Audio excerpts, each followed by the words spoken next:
एक छोटे से गांव में अर्जुन नाम का एक गरीब किसान रहता था। उसके परिवार में उसकी पत्नी मीरा, बेटा रोहन और बेटी गुड़िया थी। अर्जुन मेहनती था, लेकिन किस्मत हमेशा उसका साथ नहीं देती थी। फिर भी वह हर सुबह सूरज निकलने से पहले खेतों में पहुंच जाता और देर शाम तक काम करता। मीरा, इस बार अगर फसल अच्छी हो गई तो हमारे सारे दुख दूर हो जाएंगे। भगवान पर भरोसा रखो, मेहनत कभी बेकार नहीं जाती। पूरे परिवार ने उम्मीदों के साथ खेतों में मेहनत की। कुछ महीनों बाद खेत सुनहरी फसल से भर गए। गांव वाले भी अर्जुन की मेहनत की तारीफ करने लगे। पिताजी, इस बार मैं नई किताबें लूंगा। और मैं रंग बिरंगी चूड़ियाँ। हाँ बेटा, इस बार सब मिलेगा।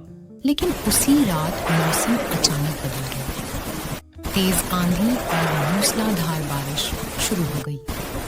सुबह जब अर्जुन खेत पहुंचा तो उसके पैरों तले जमीन खिसक गई।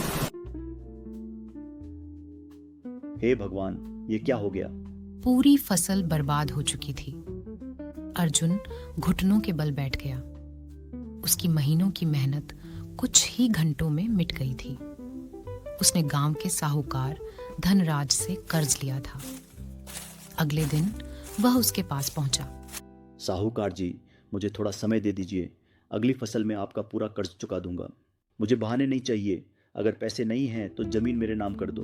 अगले दिन अर्जुन अपने परिवार को लेकर गांव छोड़कर जंगल के किनारे एक पुरानी झोपड़ी में रहने लगा।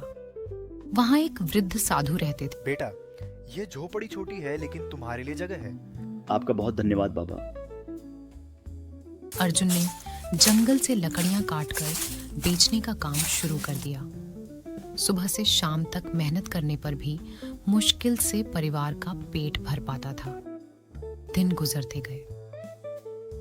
एक दिन लकड़ियां काटते काटते वह जंगल के बहुत अंदर चला गया। अचानक उसे एक चमक दिखाई दी। उत्सुकता में वह उस दिशा में बढ़ा। कुछ दूर जाने पर उसे एक रहस्यमयी पत्थर का द्वार। ये जगह तो मैंने पहले कभी नहीं देखी। जैसे ही वह अंदर गया, उसने एक अद्भुत दुनिया देखी। वहां सुंदर महल, चमकती सड़कें और शांत वातावरण था।